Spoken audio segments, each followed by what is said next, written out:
Assalamu alaikum warahmatullahi wabarakatuh. My dear students, how are you? I will hope you will all fine. My dear students, after knowing the concepts of acid and base, now we are discussing the three ideas, three concepts, three theories about acids and base. One is known as Arrhenius concept of acid and base. Arrhenius concept of acids and bases. It's lesson number 14, chapter number 10 and chemistry class 10. My dear students, Arrhenius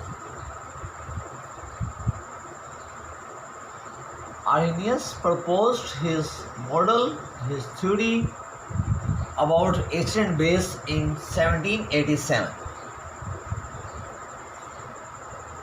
According to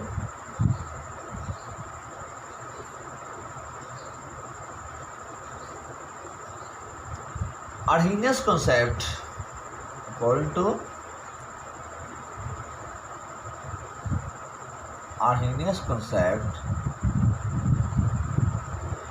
acids are those substances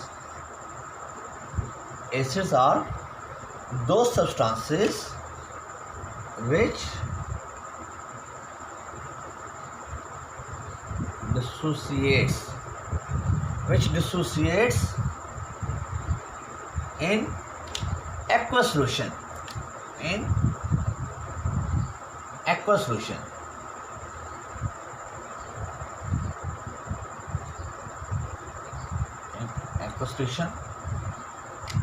To give hydrogen ions.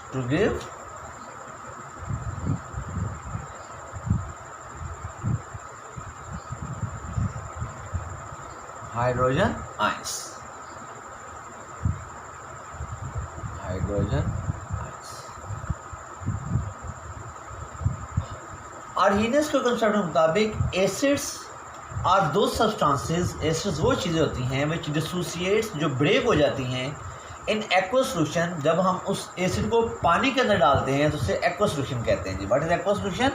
When a substance added in water and make its solution and provided us hydrogen ions. और हमें क्या देती है जी? Hydrogen ions देती है. उन्हें क्या कहते हैं? एसिड्स कहते हैं. फॉर एग्जाम्पल एक जनरल रिएक्शन करके दिखाते हैं जी आपको. ये देखें HA, ये जनरल एसिड है, ठीक है जी. आपने इसको कहाँ पुटअप कर लिया जी? वाटर में. जैसे ही आप इस जनरल एसिड को वाटर के अंदर ऐड करेंगे तो माय डियर स्टूडेंट ये ब्रेक हो जाएगा और ये डिसोसिएट हो क्या बनाएगा? Hydrogen ions and negative ions, ठीक है जी. My dear students, a substance which give hydrogen ions, वो चीज़ जो ब्रेक हो क्या बनाती है? हाइड्रोजन आयंस बनाती है. उस चीज़ को क्या कहेंगे जी? एसिड्स, ठीक है जी. इसके लिए यहाँ पे हल्का सा AQ लिख देंगे.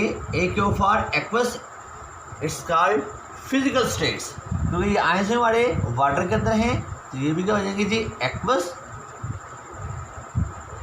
माय डियर स्टूडेंट, ये टोटल 4 स्टेट्स ज़्यादातर होती हैं: solid, S, liquid, gas and aqueous. इन्हें कहते हैं physical states of a substance, जो कि रिएक्शन के थोड़ा सा सब्सटेंस आपके रिएक्टेंट्स या प्रोडक्ट के थोड़ा सा नीचे लिखी जाती हैं, ठीक है, जो उसकी फिजिकल स्टेट्स को बताती हैं. माय डियर स्टूडेंट्स, ऐसे हम कुछ एसिड की और एग्जांपल करेंगे जी. जैसे फॉर एग्जांपल देखिए जी, हमारे पास एसिड है HCl, वाटर के अंदर डिसोसिएट होगा तो क्या बनाएगा जी? Hydrogen ions plus chloride ions. Okay my dear students, ऐसे हमारे पास एक और एसिड है जी, नाइट्रिक एसिड. कौन सा है जी? Nitric acid.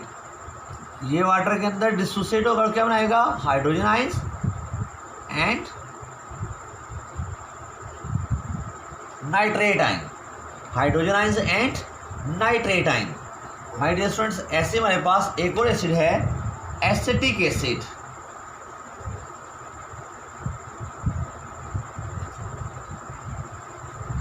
My dear student ये ब्रेकडाउन होगा और बनाएगा hydrogen ions plus acetate ion. Hydrogen ions plus acetate ions. My dear students ऐसे हमारे पास एसिड है हाइड्रोजन साइनाइड। हाइड्रोजन साइनाइड ये ब्रेक होगा तो क्या बनेगा जी H प्लस CH3 प्लस साइनाइडाइन प्लस साइनाइडाइन। माय डियर स्टूडेंट्स इस तरीके से आपने देखा कि हमारे पास एसिड्स जो भी सब्सटेंस होती है, एसिड आर दो substance which give hydrogen ions, जो क्या करते हैं जी हाइड्रोजन आइंस देते हैं। देखिए जी क्या दिया जी उन्होंने हाइड्रोजन आइंस। कब बोला? जब ये कहाँ पे होते हैं जी एक्वस कंडीशन में होते हैं। ठीक है, जब इनको कहाँ डालते हैं जी वाटर के अंदर। ठीक है, ये सबको एक्वस में लिख दिया। ठीक है जी, ये सब क्या है जी एक्वस कंडीशन में। ठीक हो गया जी।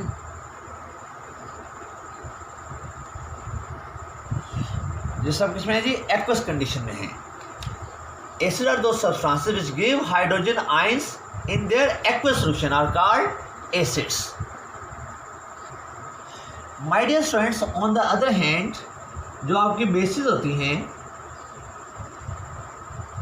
Basis are two substances which dissociate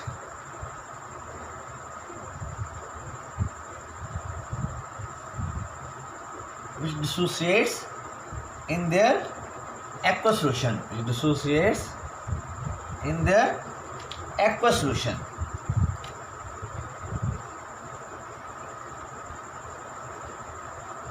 In their aqueous solution to give hydrogen ions, to give hydroxyline, to give hydroxyline। ये क्या होता है जी hydroxyl ions. My dear student hydroxide को हाइड्रोक्साइड आयन भी कहते हैं। ठीक है जी, हाइड्रोक्साइड आयन और hydroxide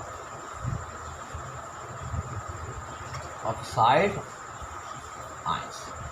Bases are those substances which dissociate in their aqueous solution and give us hydroxyl ions or hydroxide ion. Hydroxide ions are called OH negative ion. OH negative ion. For example, let's consider a general reaction. आइए general reaction देखते हैं। My dear student हमारे पास एक base है, general base है जी ये BOH। My dear student जैसे हम इसको वाटर में ऐड करेंगे तो ये ब्रेक होगी, B पॉजिटिव बनाएगी और हाइड्रोक्साइड आयन बनाएगी, OH negative ion. As such in the last reaction ये सब चीज़ें किसमें होंगी जी एक्वस में। ठीक है जी, एक्वस में जब हम बेस को वाटर में डालेंगे, जैसे हम बेस को वाटर में डालेंगे सोल्यूशन बनेगा तो ये बेस डिसोसिएट हो जाएगी, ब्रेक हो जाएगी और एक्वस सोल्यूशन के अंदर एक पॉजिटिव आयन देगी और एक नेगेटिव आयन देगी। नेगेटिव आयन हमेशा कौन सा होगा hydroxide ion. Okay my dear students, और मिसालें देते हैं कुछ आपको जी बेसिस की। जैसे देखिए हमारे पास एक बेस है जी NaOH।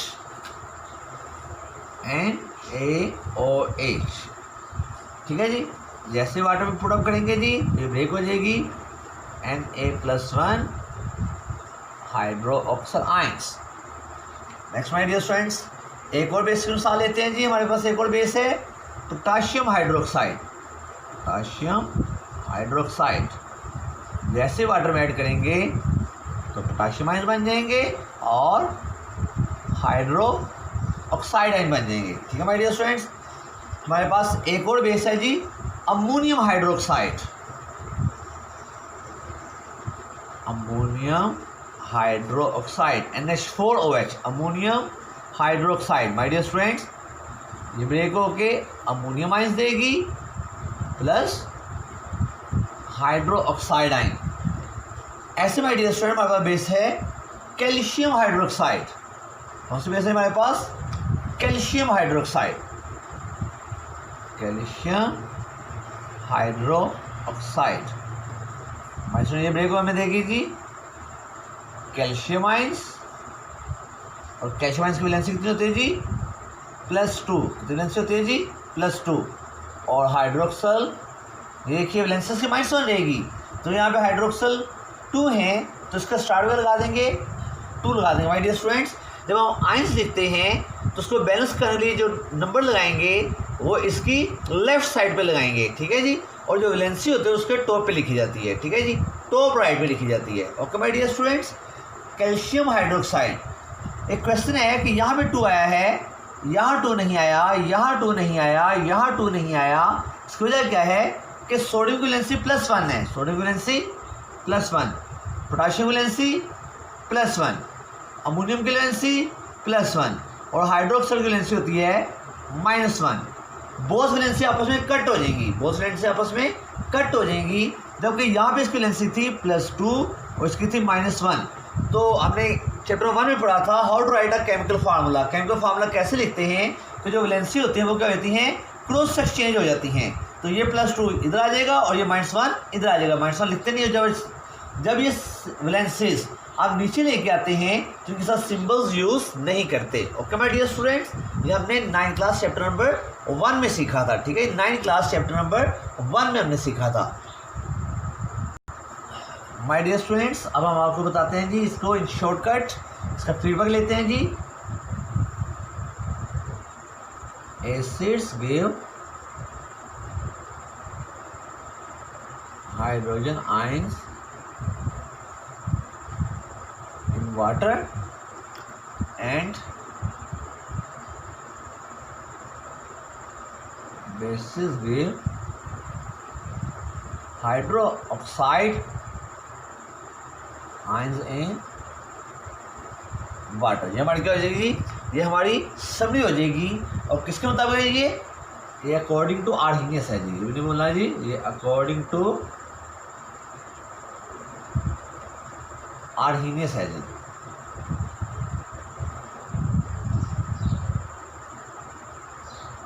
ये हम आर्हीनियस कॉन्सेप्ट पढ़ें जी। आर्हीनियस कॉन्सेप्ट के मुताबिक एसिड वो सब्सटेंसेस होती हैं जो क्या करते हैं जी? हाइड्रोजन देती हैं। कहाँ पे? जब उनको वाटर में मिक्स करते हैं, वाटर के अंदर डिसॉल्व करते हैं। और basis give hydroxide ions in water. ये हमारी डियर स्टूडेंट्स की समरी थी। अब मैं आपको कुछ एसिड्स बताता हूँ जी, ठीक है। ये टेबल बन जाएगा इसका। एक एसिड हमारे पास हाइड्रोक्लोरिक एसिड।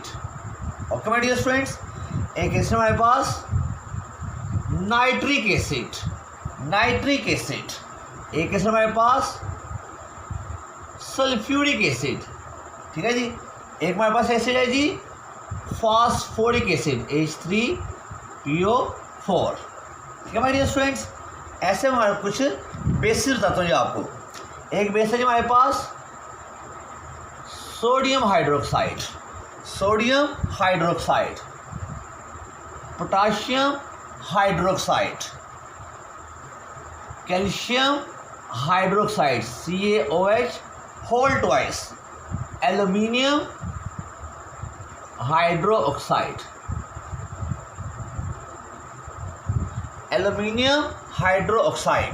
ठीक है जी। जहाँ क्या बन जाएगा my dear students? In the form of table आ जाएगा, ठीक है जी। ये आपके हो जाएंगे एसिड्स, ठीक है जी, और ये आपके हो जाएंगे bases. Okay my dear student, ये आपका जर्नल टेबल बन जाएगा। माय डियर स्टूडेंट्स अब हम आपको बताएंगे कि लिमिटेशन ऑफ आर्हीनियस कॉन्सेप्ट क्या होता है।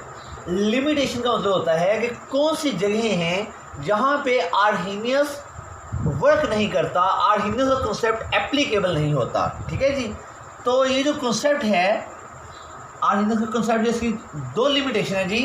फर्स्ट है दिस कॉन्सेप्ट, ये जो कॉन्सेप्ट है नॉट एप्लीकेबल, ठीक है जी, ये एप्लीकेबल नहीं होता, ठीक है जी। ये एप्लीकेशन, ये इसकी जो एप्लीकेशन है, इसकी जो जी एप्लीकेशन है, ये जो एप्लीकेबल है जी, This concept is applicable only in aqueous medium. ये सिर्फ एक्वस मीडियम में एप्लीकेबल होता है, ठीक है जी. And does not explain the nature of acid and bases in non aqueous medium. My dear student, ये जो आर्हीनियस कॉन्सेप्ट था ये सिर्फ एप्लीकेबल होता था एक्वस मीडियम में. उन्होंने कहा था जब किसी सब्सटेंस को वाटर में ऐड करते हैं और वो डिसोसिएट हो जाती है. तो अगर हम एक सब्सटेंस को वाटर में ऐड ही नहीं करेंगे तो ऐड किए बगैर कैसे पता चलेगा कि उसने हाइड्रोजनाइज दिए हैं. लिहाजा ये कॉन्सेप्ट की लिमिटेशन ये थी, ये लिमिट हो जाता था, वहाँ पे अप्लाई नहीं हो सकता था. कहाँ पे? नॉन एक्वस मीडियम में. बगैर पानी के अंदर डाले बगैर हम नहीं बता सकते कि ये चीज़ एसिड है कि बेस है. ये किसने कहा था जी? अकॉर्डिंग टू आर्हीनियस ऐसा नहीं हो सकता. आर्हीनियस नहीं कर सका था ये बात कि नॉन एक्वस मीडियम के बारे में बताए कि वो एसिड है कि बेस है. तो इसकी पहली लिमिटेशन हो गई. माय डियर स्टूडेंट्स, इसकी सेकेंड लिमिटेशन ये है कि भी हमने आपको बताया था according to this concept acids और बेसिस वो सब कंपाउंड्स होते हैं जिनके अंदर हाइड्रोजन आयंस हो और हाइड्रोक्सिल आयन हो. अभी हमने बताया था जी एसिड वो सब्सटेंसेस होती हैं जो क्या करते हैं जी, जिनके पास कौन से आयंस हो जी? हाइड्रोजन आयंस हो. और जी बेसिस वो सब्सटेंसेस होती हैं जो एक्वस मीडियम में कौन से आयंस दें जी? हाइड्रोक्साइड आयंस दें. ठीक है माय डियर स्टूडेंट्स. लेकिन देखिए अभी मैं आपको एक लिमिटेशन बताता हूँ इसकी. It can not explain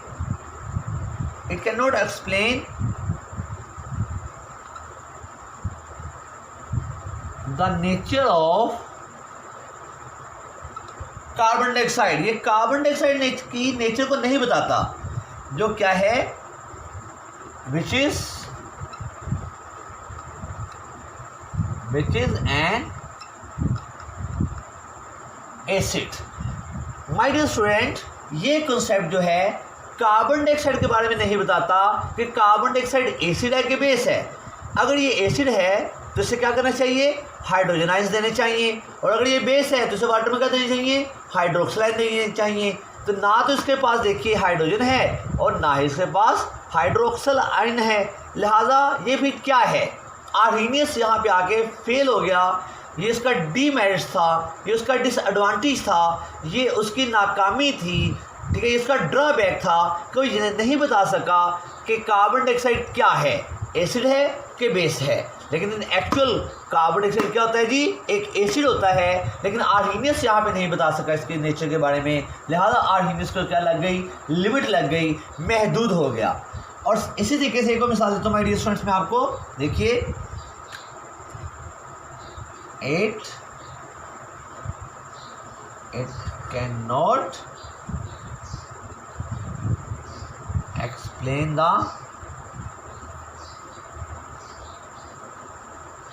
nature of ammonia which is the base. ऐसे ये कॉन्सेप्ट, ये जो माय डियर स्टूडेंट जो कॉन्सेप्ट है ये नहीं एक्सप्लेन करता था नेचर ऑफ अमोनिया को. और अमोनिया क्या होता है? नेचुरल बेस होता है.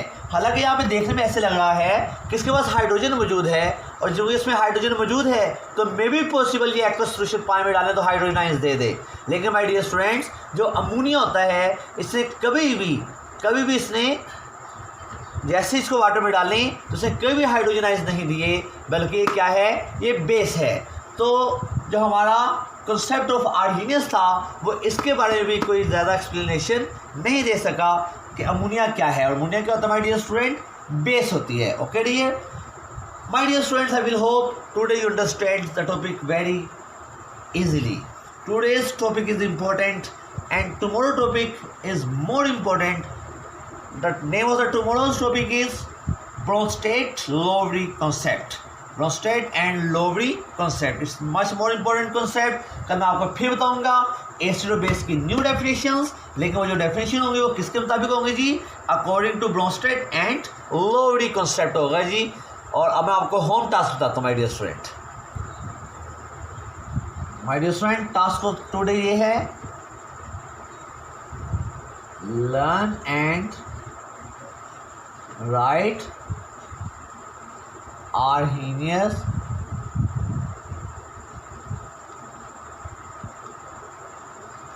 concept and its limitation। और माय डियर स्टूडेंट, जब आप ये आर्हीनियस कॉन्सेप्ट लर्न करेंगे, ठीक है जी, तो आप एटलीस्ट इसकी 4 एग्जाम्पल लिखेंगे जी, ठीक है। 4 एग्जाम्पल लिखेंगे एसिड की और 4 एग्जाम्पल लिखेंगे बेस की। 4 एग्जाम्पल फॉर एसिड्स और 4 एग्जाम्पल्स फॉर